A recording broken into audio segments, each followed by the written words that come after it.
Hi everyone, Will Faulkner here from the Featuring Podcast. Hope you've all had a great Christmas and New Year's break. I'm so glad to be finally back behind the microphone after a long stint away working on the Ashes and Cricket World Cup. 2024 is set to be a hectic year on the sports scene, but we wouldn't want it any other way. For today's episode, I was joined by former first-class cricketer Adam Crosthwaite alongside Tom Dighton to cover everything happening in the cricket world right now, namely Australia's announcement on who replaces Warner up top, the Big Bash, Test cricket's longevity, and Australia's women defeating India once again. How good? Thanks for joining us, and I hope you enjoy. Welcome to the first show of 2024 between myself, Will Faulkner, and Adam Crosthwaite sitting directly across from me. And we've also got producer Tom Dighton in the room, sitting to my left. Welcome, Dights. Welcome, Crossy. Hello, mate. Hope you all had a good New Year's and Christmas break. Watching plenty of cricket, I'm sure. Too much cricket. Yeah, which is exactly why we're in the room today. I think we'll just dive straight into it. We've got plenty to talk about. As of about 15 minutes ago, the Australian selectors have announced their squad for the West Indies Test, the two-match series that's coming up. Obviously, we've just swept Pakistan 3-0. Test summer wrapping up with these two games against the West Indies. Crossy, the big talking point, I think it's pretty obvious, the opening vacancy that David Warner's left. What were your initial thoughts on who you thought would replace him, and then now what we're hearing in the last few minutes? Yeah, so we're hearing in the last few minutes that Renshaw has been added to the squad, but looks like Steve Smith is going to go up to open the batting and Cameron Green to be in the middle order. So, look, surprising. I think for someone who watches a lot of Shield cricket like I do, just really interesting that Cameron Bancroft or Marcus Harris didn't get the nod. Renshaw's made runs, but for me, as a genuine opener, I had my money on Harris, if I'm honest. I think Bancroft would have been unlucky if they went that way, but I really didn't see... Probably no one saw in the last week until the rumours came out that Smith was putting his hand up to go to the top of the order, and I think it just shows how much they want Cameron Green in the 11. Yeah, exactly. So from that Pakistan tour, there's been one change to the squad. So obviously David Warner's retired, had his swan song game at the SCG.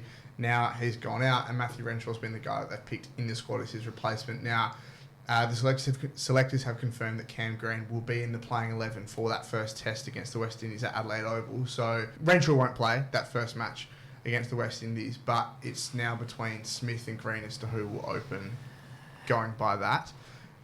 Which is, as you said and insinuated, it's left Cam Bancroft and Marcus Harris left out to dry, having not picked the traditional opener for, reasons that haven't become clear to us yet. I think we both probably side on the fact that a traditional opener was the way to go. From the eye test, for me, I think Harris is the better bat, but Bancroft's had such an amazing couple of seasons with numbers. So, yeah, I think it's just extremely unlucky for both of those guys. I have a fundamental issue with Steve Smith going up to the top of the order. I think he's a superstar player. I don't think anybody ever doubts that he has the skill.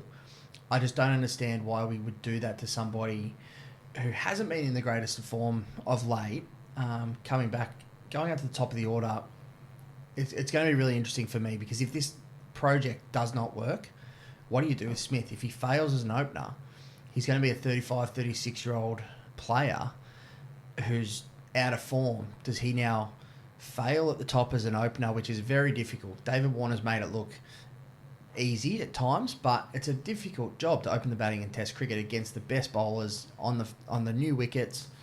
If it doesn't work, I just don't know where Australian cricket will go with Steve Smith. It's a really interesting middle ground. So obviously they've got the two Test matches against the West Indies. They've got this normal red ball game against them at Adelaide Oval, and they've got a day-night Test match at the Gabba. If he has 3 or 4 innings and that doesn't work for him, Australia then looking forward has a tour of New Zealand, which they haven't had for, I think, 8 years, just mainly due to COVID. But do you stick with Smith for 2 tests against the West Indies? Do you then throw him for 4 if it doesn't work in New Zealand, where it's probably going to nip around a little bit more than what it will in Australia? Granted decks, better bowling attack as well. It's a real filler for mine. I don't think there's really a longevity in Smith opening, which, poses the question, why aren't they picking a traditional opener in that role? Just looking at, I've got Cam Bancroft's stats since the start of last season's Sheffield Shield, so 2022-23. He's played 17 matches, he's scored 1,457 runs at an average of 58, which is obviously exceptional as an opener at domestic level. 6 centuries, 450s, a high score of 176 not out.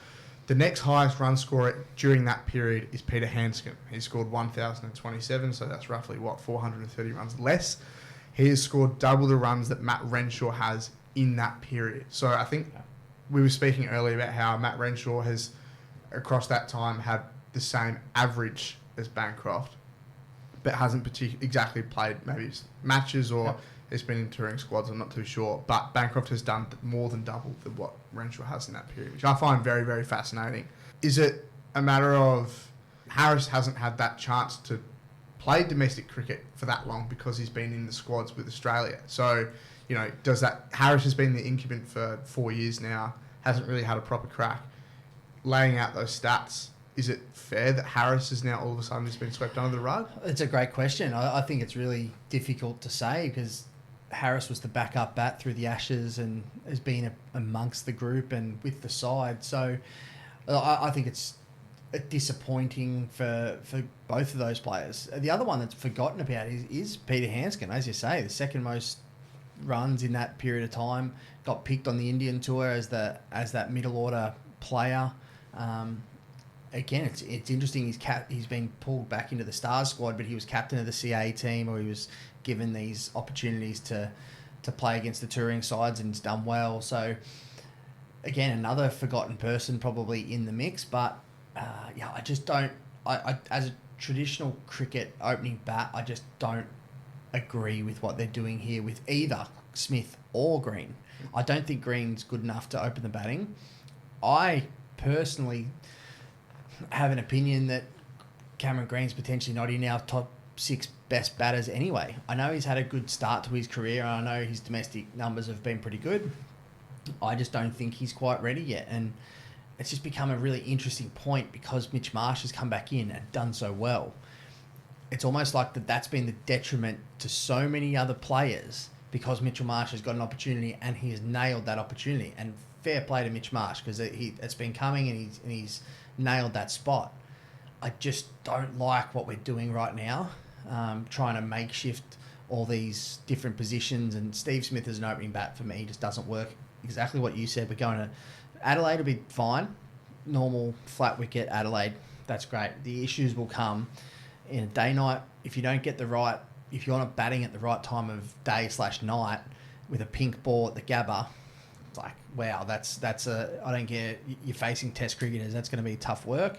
And then, as you say, go to New Zealand where there'll be bright green wickets and nipping around everywhere. It's going to be interesting. We're going to know if Steve Smith can do this or not. I'm sure if he gets himself in, he's a superstar. We all know that. I'm not doubting how good a cricketer he is, just doubting what they're doing. But in saying that, Andrew McDonald really hasn't put a foot wrong as coach, and this selection group with George Bailey, they haven't really done a lot wrong. They've won everything. They've made tough calls. So yeah, it's intriguing for me that we haven't gone with a traditional opener. Yes, so we're obviously under the impression that Smith will be the guy that opens. Obviously, they may throw a curveball late, and Cam Green is the guy that opens. I think there's several reasons why that's not the right idea.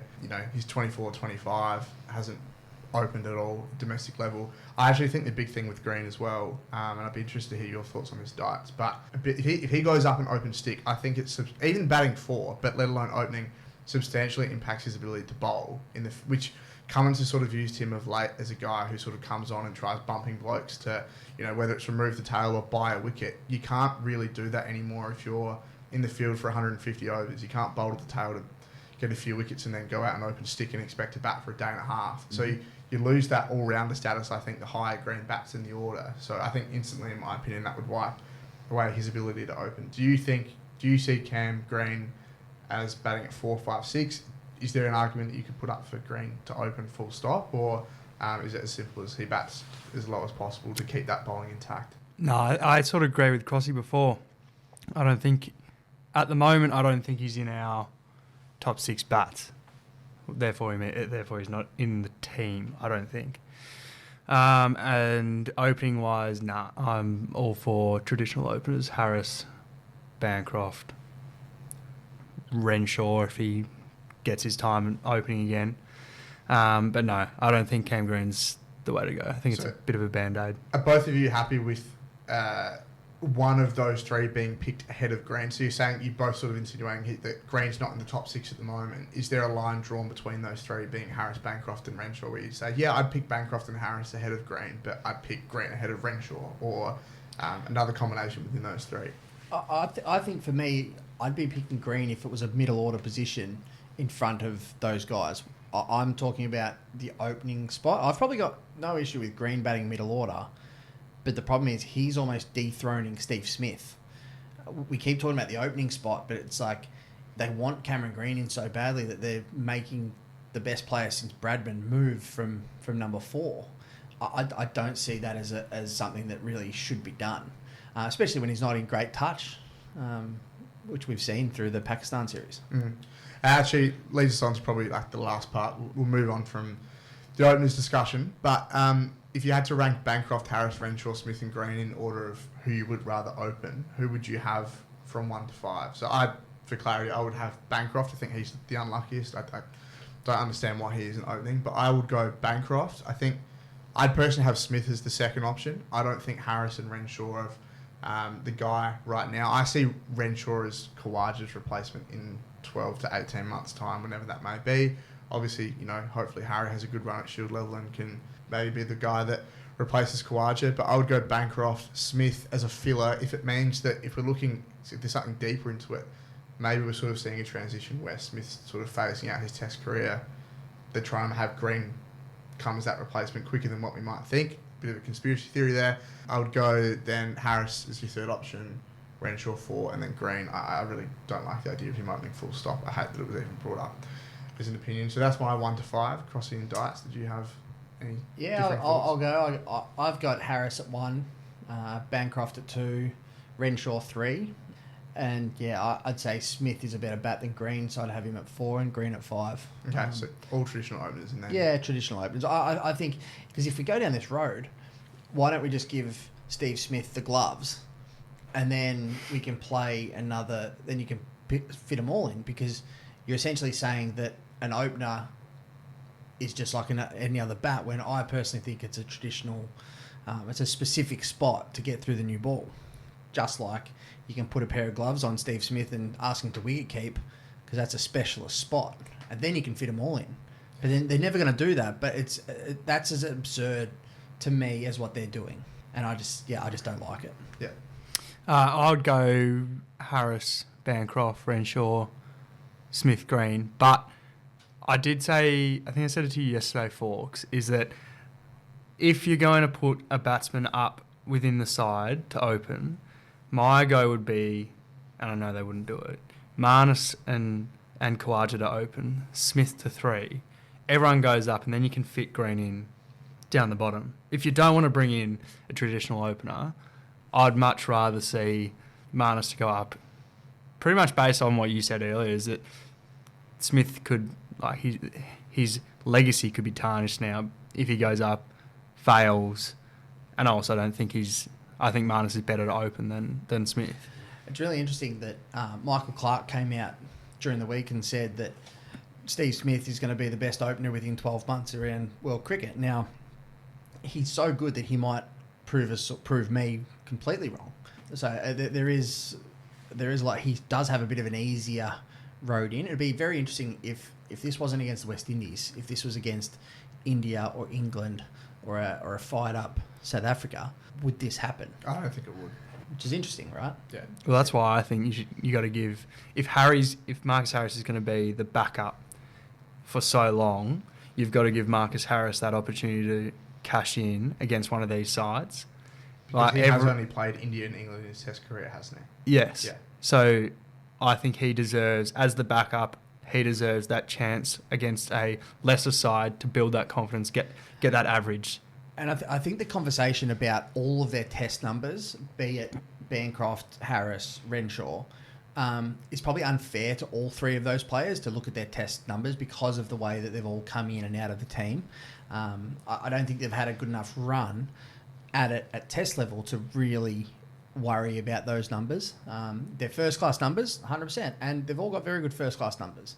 Marcus Harris made over 10,000 first-class runs, so it's... And that's the bit that I just don't like, that narrative when people come back to, they're only averaging mid-20s in their test career, because there's not enough body of work for all three of them to really have an understanding on that. I agree. The final point as well, the differing thing between Bancroft, Harris and Renshaw is I think Harris may have batted 3 a few times for Victoria, but for the vast majority of their career, and basically Bancroft all of his careers, they've opened. Renshaw the last couple of years, with the Queensland's very unique setup with how many openers they can play in their side, he's been batting anywhere from 3 to 4 to 5 to opening to batting 5. It is a different lay that I don't think Renshaw's opened for Queensland for a little while as well. So that would be a new challenge for him if he was seen. And I think that's the conversation's been that Renshaw can bat 1 but can bat 6. But the only reason that Renshaw's been batting 6 for Queensland is because he lost that spot to his state teammates in Burns, and Kawaja went up, and Jack Clayton and all these other guys around that Queensland side. That was the reason that Renshaw 2 years ago was out of the Queensland team and had to find his way back in through the middle order. Yeah. Again, very good players. It's just, I think it's been very tough on Bancroft and Harris this selection. To then play devil's advocate as well. So Kawaja is also, like, I find it fascinating, and so I think massive credit to Kawaja is when he plays domestic cricket for Queensland, he is batting in the middle order. He bats 4. Yep. Like, and maybe that's what they're saying is, okay, well, we've seen Kawaja do it. He bats middle order and then opens, maybe has a refined technique, opens for Australia at Renshaw. We want to see if you can try and do the same thing. I don't know. Maybe that's their train of thinking, and see him as a long-term replacement. But we'll move on. I think the last talking point for this series is not really a whole lot else in the West Indies. They've got 7 uncapped players in their test squad. They're playing against the Cricket Australia 11 today on date of recording in Adelaide. Scott Boland, he's been in and around the squad for a long time. Played the first test in the Ashes, I think, in England, and then made way for Josh Hazlewood from memory, or Mitchell Starc. Does he get a game at some point in this 2-match series? Do they rest one of the quicks? You know, I say rest in air quotation marks. They probably don't need it because they haven't been overly tested so far this summer. But do you give Scott Boland a game for the sake of keeping him, you know, on the test scene and in red ball form, or do you just play your 3 quicks if they're fit? I have a feeling that these 3 quicks are trying to leave a bit of a legacy, being Starc, Cummins, Hazlewood. And I think all 3 of them get together and they just want to play every game that they can. They want to break these records. I have this feeling that they just want to keep going. Again, that theory of, well, keeping Mitch Marsh and bringing in Cameron Green takes the load off these guys that don't have to do as much bowling. That is a big positive about bringing Green in, because these guys, I hats off to all 3 of those quicks, because the amount of cricket they've played over a 4 or 5 year period, as fast as they bowl, as quick as they back up. Fast bowling and to back up to fast bowling is so hard, and these guys do it time and time again. They're always fit. They look after their bodies. They're reaping the rewards with IPL contracts, but what they've done over a bulk of work has been incredible. So to answer the question, I don't think so. I think that they'll just stick with the 3. But Scott Boland's an outstanding bowler, and he'd do very well if given a game. Does it leave us vulnerable, Diets, if we have a quick go down in New Zealand and Scott Boland hasn't played Test cricket for 9 months? Oh, it's the same as Harry really being a backup, isn't it? It's like these blokes are there, they're bowling in the nets, but they're not playing at all. So does it leave us vulnerable? Yeah, I suppose it does, yeah. We'll move on now to some other cricket chat. The Big Bash has been rock and rolling for the last 5-6 weeks. As the Badger I am, I've watched just about every single game when I can. Colour me shocked. Any teams that have caught your eye, players that have, you've enjoyed watching so far? I'm sure you boys would have a couple. I've been really enjoying the Adelaide Strikers' work, to be honest. I don't think I gave them a lot of hope at the start of the year, just the bowling lineup and losing Rashid Khan at the start of the tournament. But their batters, Chris Lynn, has just become gone back to what he was, and then the short opening pair have been outstanding as well. So I think they're a bit of a smoky for me, and I've been really impressed. I've just loved watching Chris Lynn go about it. Again, by having short making runs, it's taken a lot of pressure off him. So I think there's something clicking there in Adelaide. Matt Short is so good. I was just about to say he's my favourite player by a mile. The Strikers have played 7 or 8 matches at the time of recording, and Matt Short's made 5 50s and I think made 45 last night. So he's consistently getting it done and at a quick clip as well. Just the length that he's pulling blokes off. Like they're bowling the top of the off stump and he's still pulling them into the crowd 10 rows back on the leg side. Is he the most exciting player in the Big Bash at the moment? Yeah, he's so good. He's so good to watch. I love it, and I hope he plays a lot more white ball cricket for Australia. I think he will. I actually also think the fact that they've brought, a bit of a plug for your man, Thomas Kelly, brought him back, and he's scored, I think, a 28 or so, 30 off not many, and then last night got the boys over the line.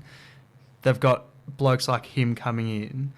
They could really build off that because they've got guns like the Shorts, Lynn, and then their younger blokes like Thomas Kelly is like, yeah, he's going to get better and better as well. It certainly makes his job easier not coming in at 3 or 4 for not many. Yes. As you know, there are other teams at the moment like the Renegades and the Stars. The Stars have come good, admittedly, the last few games, but it's hard for younger guys. The Renegades, Jake Fraser-McGurk's obviously someone who's had a pretty good Big Bash so far, but it's strange.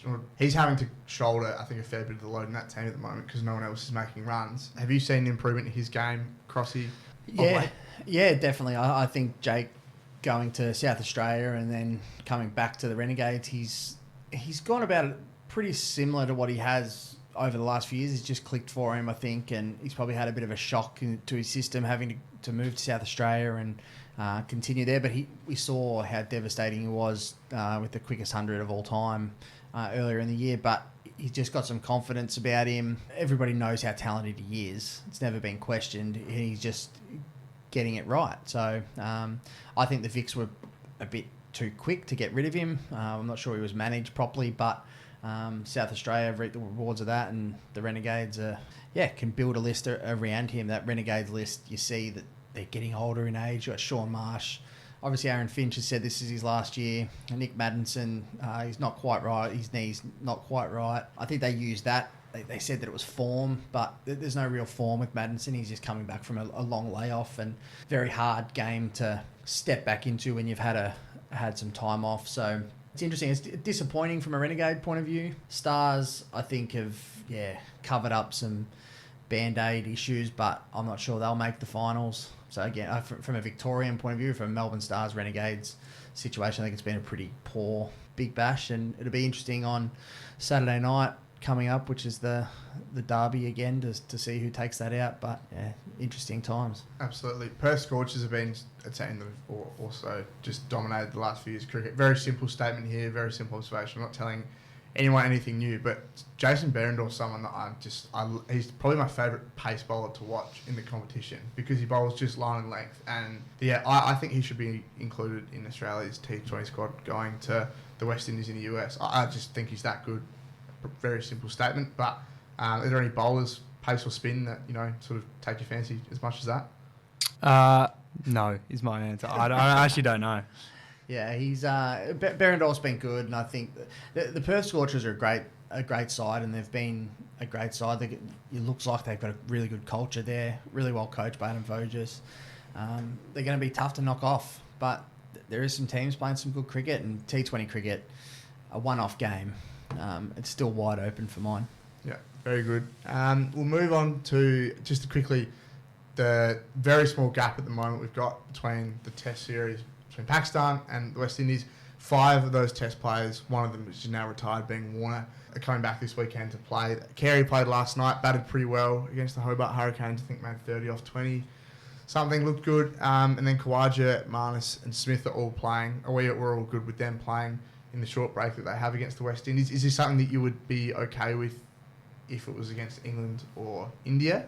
Or is it sort of just, situational? They're playing a Test side that probably don't come with that same level of performance.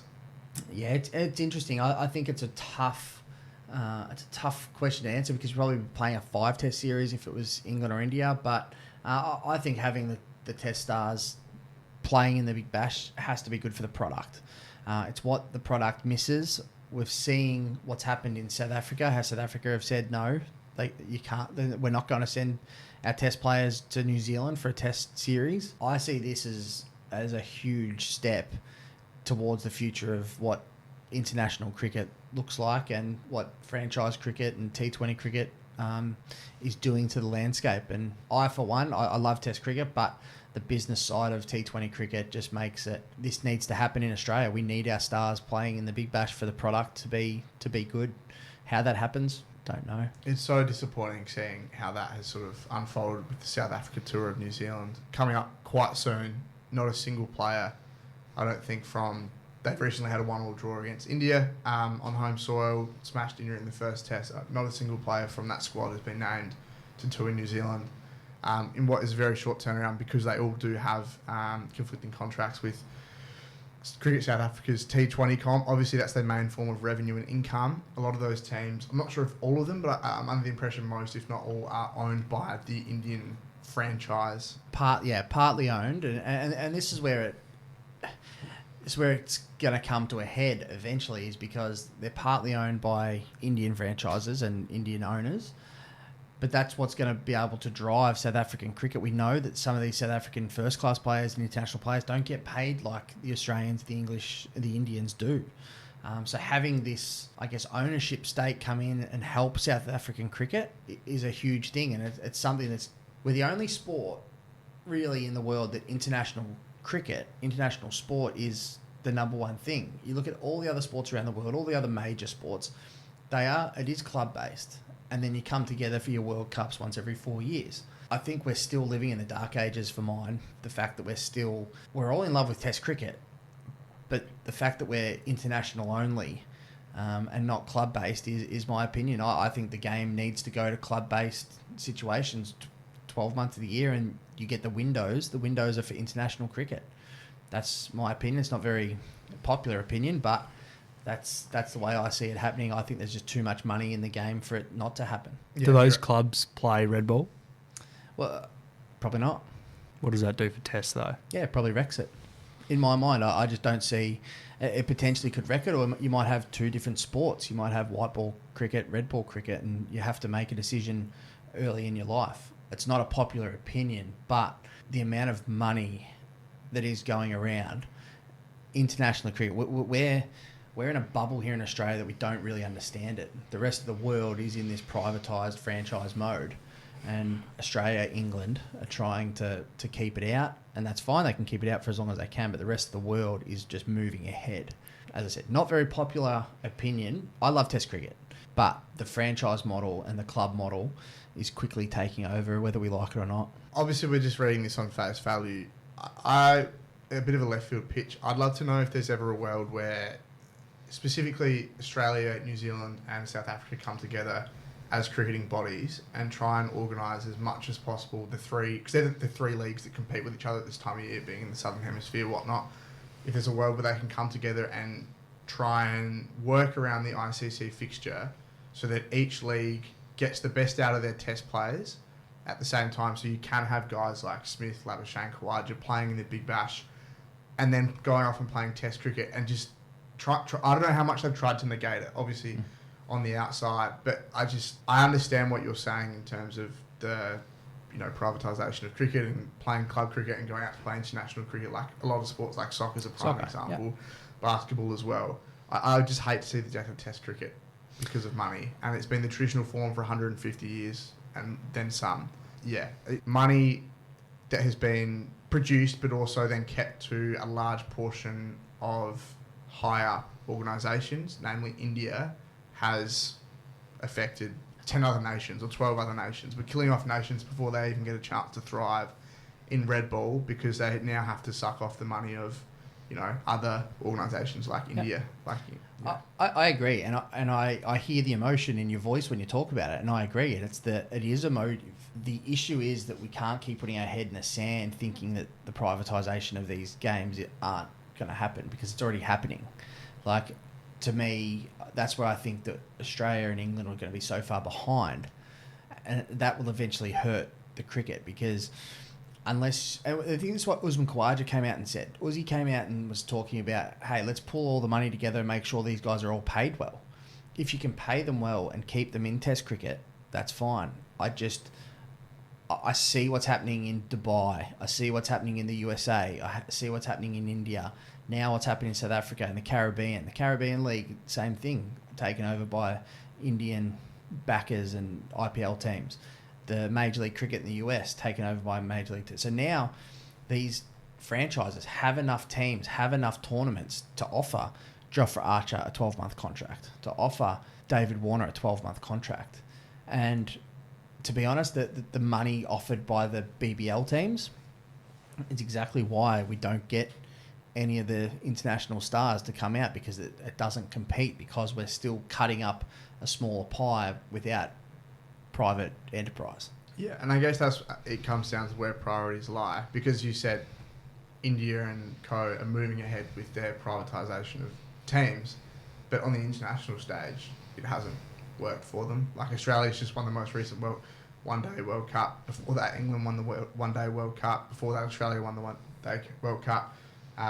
England won the last T20 World Cup. Before that was Australia. So I guess it's sort of where the priorities lie. Is it a matter of India trying to get as much control over as many teams as possible, to the extent when they have so much money that it eliminates everyone from, playing anything they don't want to? I don't know. Yeah. But they're good questions, and it's going to be interesting to see how it plays out. I just fear that we're not going to have the control in a few years. We're not going to have the power in a few years if we don't get ahead of it. Yeah, it's all very fascinating stuff. Tough conversation to have. Women's Tour of India, they've just finished as of overnight. Played 1 test match, 3 one-days and 3 T20s, did Australia's women's team against India's women's team.